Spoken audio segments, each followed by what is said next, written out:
All right, now let's try to solve the heat equation using Laplace transforms, as I promised. And the idea is very similar. You do a Laplace transform, and suddenly the derivative becomes multiplication. However, the problem for us is it's a PDE, so only one of the derivatives can be changed. And the way we're going to do this would be, before I solve this, I have to explain what this means. See, this x is the half of the real line. It's the positive x-axis, right? And then initially the temperature there is 0.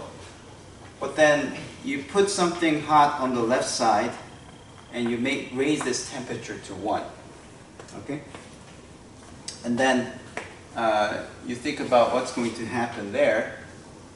What's going to happen like that, right? After some time, right? Yeah.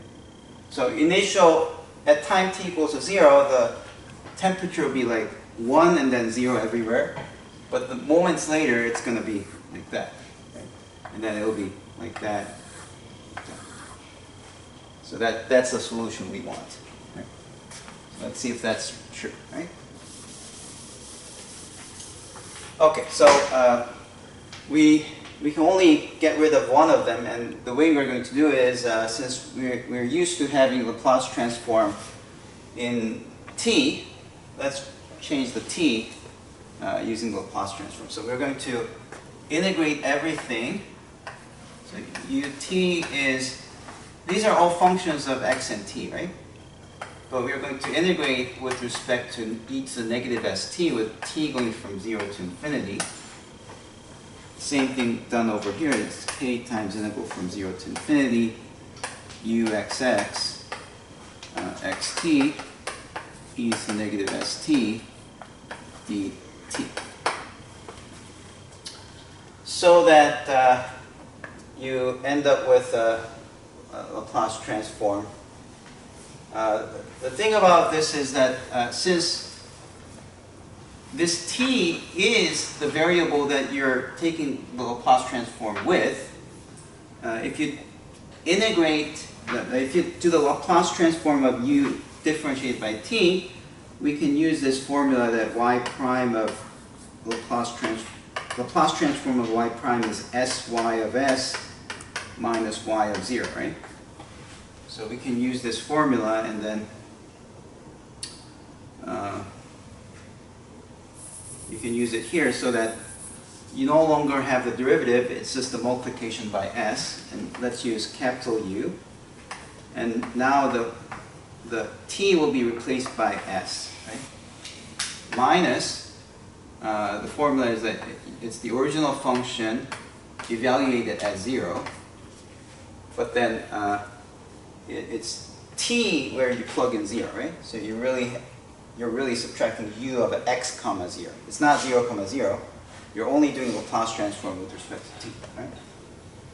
On the other side, although this derivative seems very cryptic, what happens if you do Laplace transform of this? Well, this x is a partial derivative with respect to x only.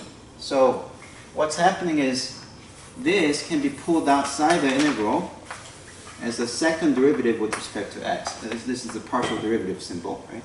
Differentiate twice in x, and the integration is done with respect to t, and this is differentiated with respect to x, so it doesn't matter which order you do. So what you have on the right side is k times capital U, but now you're differentiating it twice in x, and you have x, s. Now, what is u of x of 0? It's given here, right? Okay. And now, look what's done. We now have a differential equation only in terms of x. So what was a PDE now became an ODE. You only have one derivative with respect to one variable. Okay? That's called an ordinary differential equation, right? So for each fixed value of s, we can treat this as an ODE. Just to help you out with this, like scary looking symbols, just think about this. Think about u as the usual y that you're used to, and this is like the second derivative, right? It's like this. And this one would be like some s times y. Yeah. With this is true for each fixed s. So s is no longer a variable. Just think of this as a constant. Right? Now, if that's true, then what happens? You can bring this to the other side, and you do ky double prime minus sy equals to 0, so that kr squared minus s equal to 0 gives you r equals to plus minus square root of s over k. Right? So those are the two solutions, which means that y is equal to c1 times e to the square root of s over k. It's with respect to x, so let's put x here, plus c2e, so negative square root of s over k, x. Now remember, we're trying to solve this in the positive. Okay, so x is positive, right? And you seem to have two solutions, but one of them is not physical, not mathematical, because if you look at this integral, what happens if you send s to infinity? This e to the negative infinity gives you 0, right? So the limit as s is sent to infinity should be 0. But if you look at this side doesn't obey that. This does, right? So you really have not two independent solutions. You just have one possible solution, which is just some constant times e to the negative square root of s over k, x. And that's equal to, well, I used y just for the sake of understanding, but what's our y? It's really u of xs, right? So you put u of xs. And then you still need to know the initial condition. So what is u of x0? See, this is no, not x0, sorry. 0s. See, it's a differential equation in terms of x, so the initial condition is when x is 0. Okay? So u of 0s would be when you plug in 0 into x, which gives you just c2. Right? But then, if you think about what u of 0s is, see, u of xs is 0 to infinity of u of, this is big U, this is small u, xt, e to the negative st dt. So, if you plug in 0 here into x has nothing to do with this integral, so this just becomes u of 0t. But what's u of 0t? It's just 1, right? So the c2 is really integral from 0 to infinity of 1 e to the negative st et. And if you just do the integral, it's just 1 over s. Or you can say that this is the Laplace transform of 1, and you look at the Laplace transform table, it's equal to 1 over s. Either way, you'll get 1 over s. It's not a hard calculation. All right, therefore, you know that since the initial condition is 1 over s, and that's equal to c2, you replace c2 by 1 over s, and you get u of xs. Keep writing spelling. Capital U of xs is 1 over s times e to the negative square root of s over k x. Okay? Now, I have to invert. And it's always the case that the pain point is when you try to invert. Now the inversion is actually quite complicated. I had to write it out. So in the Laplace transform table, here's what you get. You get the complementary error function, ERFC, of a over 2 square root of t is e to the negative a square root of s over x. Okay. Now, you can either choose to just accept this as it is, or you could try to take the Laplace transform of this and actually show this. And I thought about doing this, and I realized this will take another like 30 minutes. So yeah, sorry. Maybe I can make a separate video about this one, but at this point I can't really say anything else, and this appears in your Laplace transform table. Right. But it's a good thing that I explained what error function complement is in previous lectures, right? And also, well, complementary error function is 1 minus the error function. The error function is what? Well, I'll write it later when we actually write it, okay? But the thing is, it's not S that appears here, it's S over K, right? So there's another thing that we have to do, which is, if you replace, in the Laplace transform formula, if you replace T by KT, then, this is rather easy. This one doesn't take a long time. So if you have f of t giving you capital F of s, then Laplace transform of f of kt is the same thing as 1 over k times f of s over k. And this is just a matter of u substitution. It's just maybe 2 or 3 lines. Very simple. Okay. So if I use this, then you get 1 over k times e to the negative a square root of s over k, s over k cancels, and you get e to the negative a square root of s over k over s. And now you compare this side with this side. They're exactly the same except what?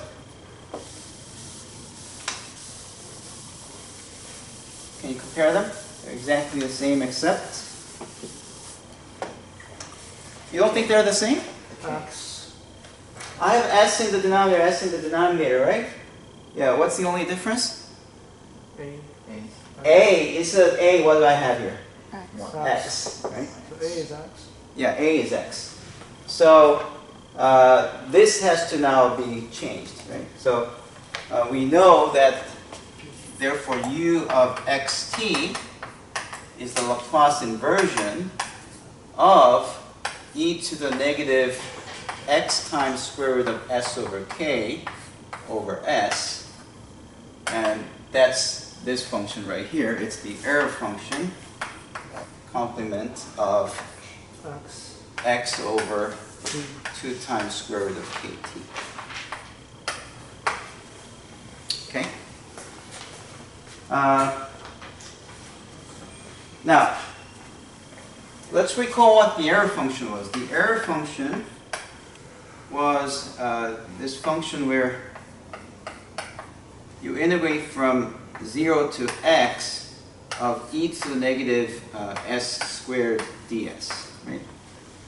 So you have the bell curve and you integrate from 0 to something, and if x is sent to infinity, what's the, well, the integration of this thing from negative infinity to infinity is, does anyone remember? I doubt it. Okay, it's square root of pi. Okay, but if you integrate from 0 to infinity, it will be half of square root of pi, right? So if you multiply 2 over square root of pi, then the limit of x going to infinity of this function will be 1. Okay? So the graph of this looks like, it has a 1 as, y equals to 1 as the horizontal asymptote, and this starts from 0 because integrating from 0 to 0 gives you 0, so the error function at 0 is 0, and then it gets close to this one. Pretty quickly, actually. It's rather steep. Okay? And then if you go to the negative side, because you're integrating an even function, you end up with an odd function.